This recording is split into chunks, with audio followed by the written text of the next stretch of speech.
karrawan Finfinneen qabdu shanan keessaa karraa qaalluu irratti argamna. Karri qaalluu kun immoo qe'ee warraa Jahan Galan keessatti kan argamu. Kan gadaan warraa Tuulamaa keessatti seera baasee tumee lallabuuti. Qe'ee kana keessattis calaqqeen Oromoo kan ta'e Irreecha. Alaabaan kan abbaa gadaati. Alaabaa abbaa gadaa yeroon fedhe uffachuu dhiisuu mirga guutuu qaba. Irreecha guyyaan fedhe uffachuu dhaquu dhiisuu mirga guutuu qaba. Siigalaa jedhamti. Akkuma sana ammoo jechuudha amantaan barbaade guyyaan fedhe keessatti garuu keessaa ba'u mirga guutuu qaba. Rakkoon nama keenyaa maali? Mirga ofiin beeku waa'ee mirga namaatiif falma, waa'ee mirga namaatiif cinqama. Qubee dogoggoraa dhalootaa qubee ofiin hin jedhu namni isa malee. Dhaloota qubee bar Sheek Abubakar Saafaloo daarii biyyaatirraa baanii tajjeefaman qubee kana bocanii haaraa ishee tolchuudhaaf. Dooktar Hayilee Fidaa falmii guddaan giitii fi amaariffarraa buqqisaniitu laatinii fidanii jabeessuu laaffisuu kan dandeenyu nu godhan. Itti wareegaman har'a carraan nuu kennee ollaaqnee isayyuu safuu daangaa dhabee irraa buqqisnee itti wal arrabsine jechuudha. Anamma har'aatti asirra ergan bahee nama arrabseen beeku hojiin kun akka namni nama arrabsine gorsuu qabu. Gadaa jalattan bula. Nama na yakkee nama guddaatanii madda. Yoo inni ani itti himnaan na didi jechuudha. Manni amantaa kamuu kan musliimaa quraana qulqulluu qabaa. Kan kiristaanaa akkasumatti kitaaba qulqulluu mataa isaa qabaa. Kan waaqeffannaa garuu himamsaan dubbiidhaan babal'achaa itti wal bulchaa waan turaniif booda kana namoonni muraasni kitaaba kana barreessanii jiru. Kitaaba guddaa tokkotu jira. Barruu amantaa waaqeffannaa kan jedhu na bira jira. Isaan dubbisaa jira. Inni gahaadhaa gahaa miti guyyaa biraatti deebina. Namichi barreesse mataan isaa garuu namni biraa fooyyessee waan qorannoo biraatti dabalee barreessuu akka danda'u lafa kaa'ee xumure. Carraa wal arguu waan qabnuuf Mahammad sitti agarsiisa kitaabicha. As na bira yoo jira ammaasi. So yoo arganne dubbisu kunooti. Kuni barruu amantaa waaqeffannaati. Garuu gahaa ta'ee miti qaba. Kana dubbisa jedhee osoo isinitti gadi bahee haasa'e gaarii ture. Anaan nan qubsine hammi dubbisuu kooti. Sadarkaa dubbachuu bira geenye jechuudha.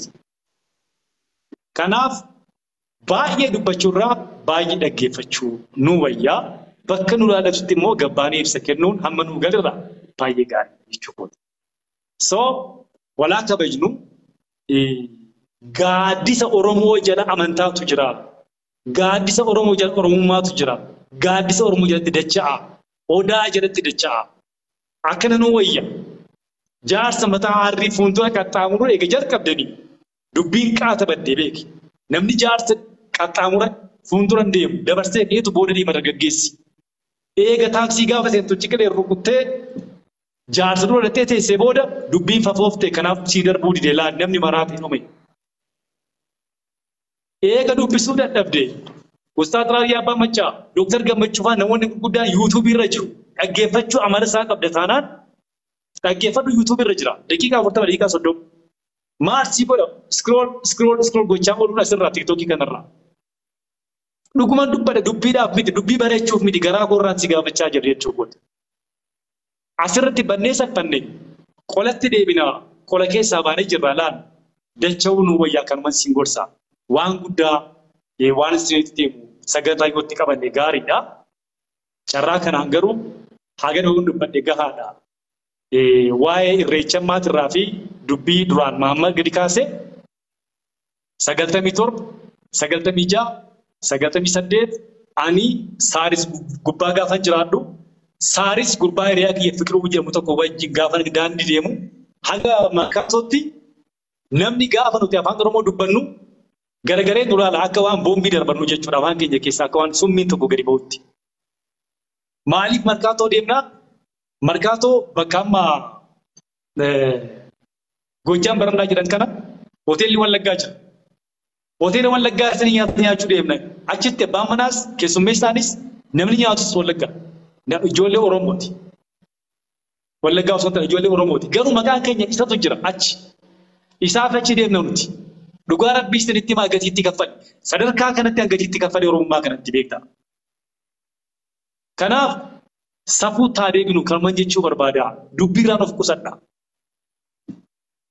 Akka daangaan jedhe jechuuti. Kanarraa kan hafe akka isin jaalladhu isinuu beektu. Baay'een isin jaalladha Oromooti. Isin bira qubee hin dogoggoramin, safuun hin dogoggoramin, jaarsan tuffatina, jaartiin tuffatina, ba'aarraa baadhaa daandii dabarsaa. Itti deebitu girgirri malee maaltu nutti ta'u. Kan maas ta'e jechuu barbaada. Baay'een si qabu. Sagaleen kiyya dhaga'ama miti. Dhaga'ama.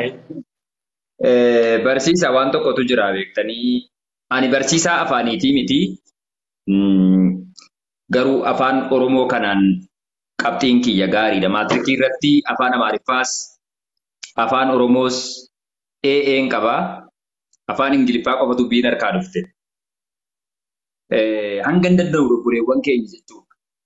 Kallattii ittiin barreessuu danda'an waanuma beekurraa hanga nu badheerraa akka isaan barataniif I think waggoota ja'a waan akkasiin ta'a biyya Arabaan ture. Dhiheenyi erga tiktookiin kun eegalamee anis leetii ta'een jooyinii godhee hanga hin danda'u obboleewwan keenya sa'aatii yookaan sagantaa dhaabbataa wayii godhee barsiisuun dhiise malee akkuma isin amma jechaa jirtan kana na beeku ijoolleen hedduun amma sirra jiran kuni kallattii ittiin afaan Oromoo barreessuu danda'an isinii galaa jira miti.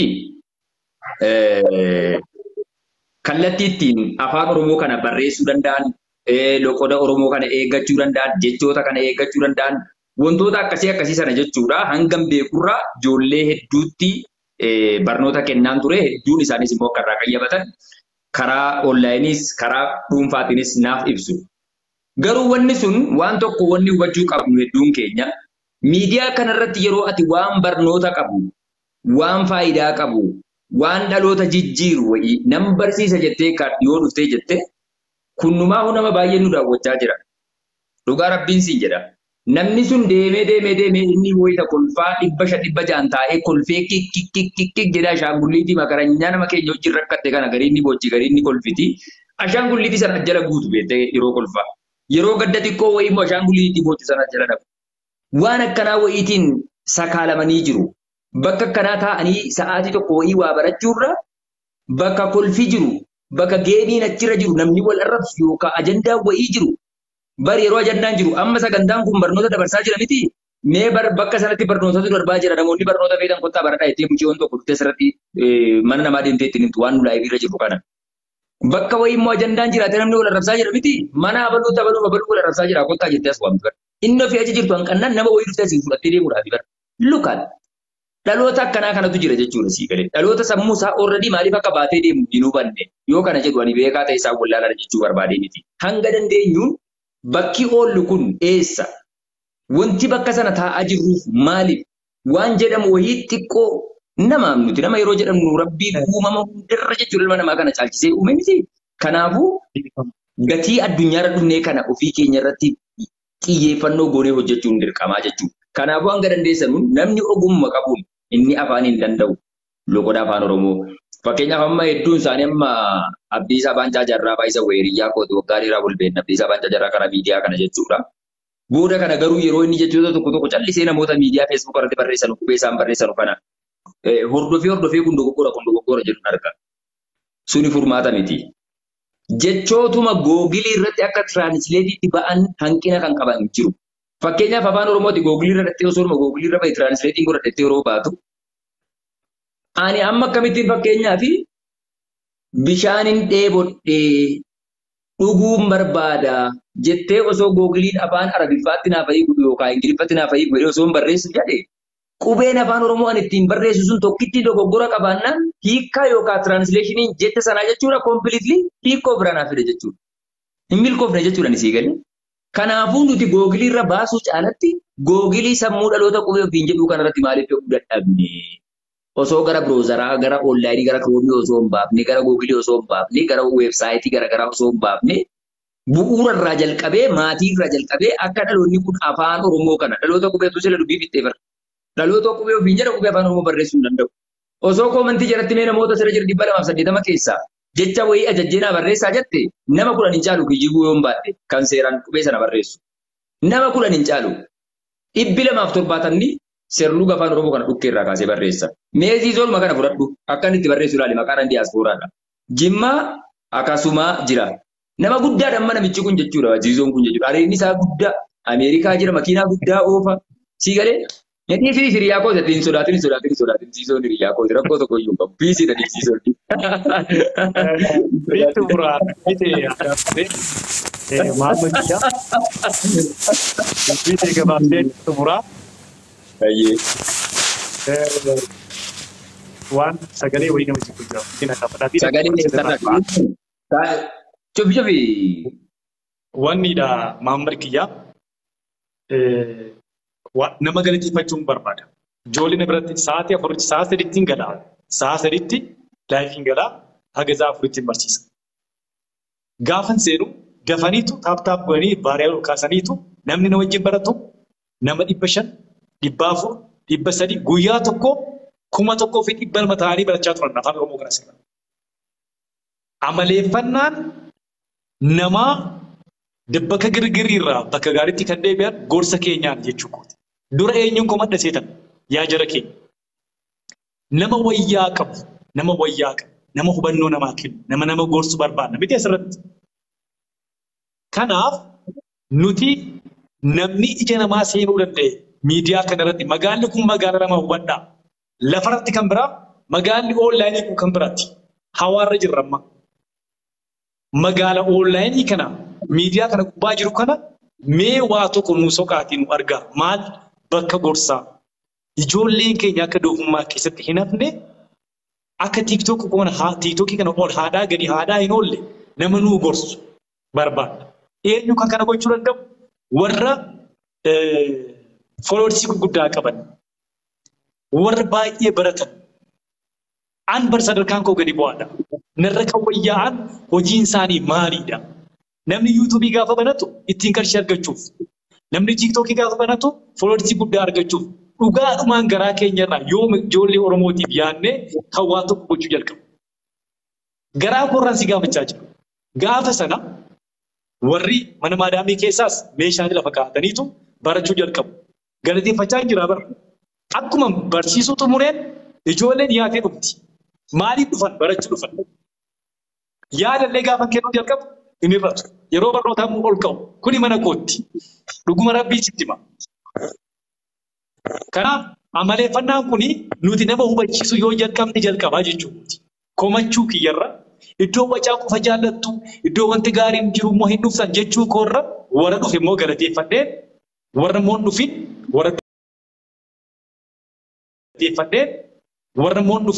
warra iddoo girgirrii jiru immoo dhaqee gorsaa jechuudha.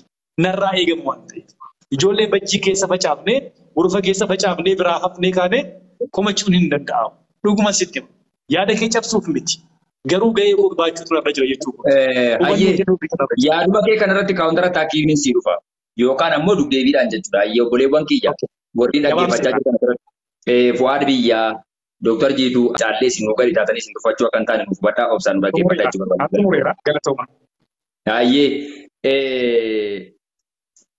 Maal sitti fakkaatee jedhee barsiisaa Abdataa yeroo baay'ee nuti dhaloota qubee erga jedhamnee jenne dhaloonni qubee kun immoo umrii isaa kana keessatti teeknooloojii waan fidetu jira.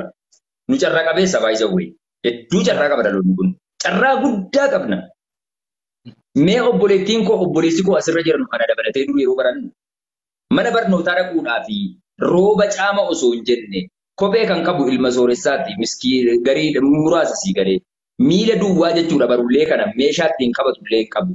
Akka dabtarri yookaan barulleen sun hin jikkinne jala kaartoonii cabsee kaa'aa jechuudha beektee daree barsiisaa tokkichi afaan Ingiliffaa, afaan Oromiffaa, afaan Amaariffaa, herreega sii galaa jira miti. Siiviksii yookaan barnoota lammummaa fi amala gaarii sii galee kana hunda barsiisuutti tokkichi barsiisa. Barsiisaa tokkichi daree sana keessatti barataa tokko lama jiree darataa 60, 70, 80 taa'ee barata. Daree tokko keessa. Mee barsiisaan barnoota hunda dhuunfaadhaan barsiisu daree tokko keessa barataan 70 ol taa'ee baratu. Kutaa 9 baradhee kutaa 10 baradhee onaan jedhe inni hin baranne boo. Dhiifa manaaf godhan baranne nuti amma irra deebinee kaanee barachuun barbaachisa dhaloota ammaan dura darbee jira guddeessii dhiifa mana godhaati. Maaliif ijoolleen amma fakkeenyaa fi muwaala tsaanaatii yookaan oolmaa daa'immanii jettee jechuudha. Keejii irraa kaaftee xiqqeenyaanii qayyabattee kutaa tokkoffaa elementarii eegaltee kutaa 8 ministirii yeroo fudhattee jettu gara haayiskuuliitti ol dabarti. Sadarkaa hanga dattee kutaa 9 haayiskuulii qaqqabduutti sammuun isii kun carraa barnoota garaagaraatiin bakki qabamee jira. Kutaa 9 yeroo dattee jettu afaan Ingiliffaa ittiin ulfaatu. Ijoollee kutaa 5 barattu amma bara Ingiliffaa akka nama biyyoota faranjii jiruutti dubbatti dhugaa rabbii. An biyya keessa taa'ee ka'ee isaan biratti dogoggoree Ingiliffii jechaan hin bahu. Baay'izawweedhuma okee minaamni waan akkasiitu afaaniin hin bahu. Afaan Oromiffaa kana bareeffadhee dubbadhani. Maaliif muudinatti qabdi kaa ijoolleen na waraabbatte TikTokii irratti guddina gootii sodaadha beektee. Ajaa'ibatti dubbatti. Nuti a book, a pencil, cat, rat. Yoo kana dubbanne bar laphee dhiibnee jechuudha akkana jedhaa deemna bara waan Ingiliffaa beekne. Jirru bakkuma lafa duwwaa deemna. Dhugaa rabbiiti dhiibama marraan kaasaa jira bara. Kutaa 9 barataa bara. Gaafa dhaqee kutaa 9ffaa jechuudha haayiskuulii jalqabee dhufu. Afaan barnootaa hundi afaan Ingiliffaa dubbata afaan Oromiffaa malee. Barsiisaa yeroo daree keessa taa'ee the topic of children jedhee yeroo sagantaa isaatti dhufuu jalqabu.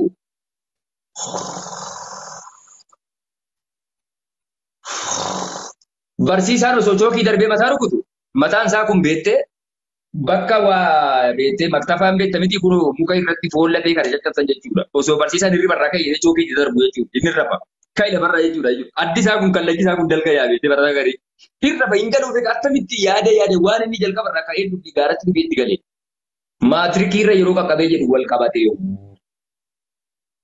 Piripaaraatooriitti kan qabxii fidee ka'ee jechuudha. Gallee baratee intiraansii fudhatee gara yuunivarsiitii deemu barataa muraasa ta'aa jechuudha. Gariin deebi'ee maatii irratti ba'aa, ofirratti ba'aa, sadarkaa barnoota akaadaamiitiin illee sammuun isaan guddanne dinagdee biyya keenyaa silaa hiree uummanni keenya qabu beektu akkasitti wal lallaaqe jechuudha. Kan ammoo carraa salphaa kana onlaayiniidhaan wal barsiisuu walirraa barachuu dandeenya erga ta'eeti. Namuu waan kafalchiisuu bitoonni kun bilisa free. Ati amma bargatii maallaqaan osoo hin kafallee bilisan isin barsiisa jettee osoo sa'aatii kennu qabdee teesse. Namni asirratti dhufee bilisa sirraa baratu muraasa. Gariin immoo bar maallaqa kafalee deemee mana barumsaatti deddeebi'ee barataa jira. Abbaan konkolaataa isa geessu illee ramadee jechuudha sii galee.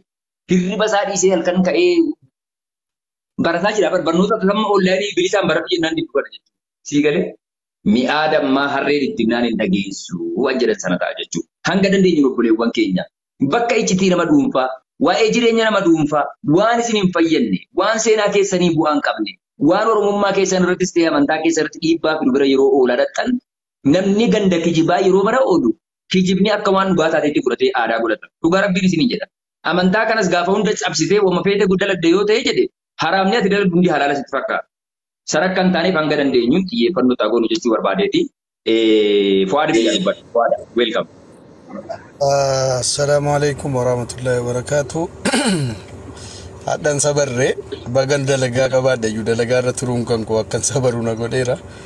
Waa baay'ees baradheera guddaa galatoomaa hundi keessanuyyuu. Maammeen waantu itti keessatti dhugaa nu bira jiru waantu itteef isaanuma hin jabeessa. Wanni maammeen amma kaasee jedhee anas hin laallata soban naqu. Maaliif yoo jette nu qubee dhumti nu dhufnaanii kutuma seennee barannee kutaadhaa kutaatti dabarfanneetuma finne malee baranneerra jechuun rakkisaadha. Akka dubbachuun gaariidha. Akkuma maammeen amma jedhe yoo rabbi dhala nuu kenne dhala keenya keejiidhaa kaasnee jaruma nu afaanumaan dubbanna bakka niif na harka keenya waa fayyadamuu gama jechuuttan deebi'aa jiran akka kootti. Dalaguma jabeessanii sheeyamiin birooyyuu akka ijoolluma barsiifadhaa jedhanii dhufanii ijoollee barsiifadhaa. Maaliif keenya kun bicuusii bakka harka nu kennisiiseera.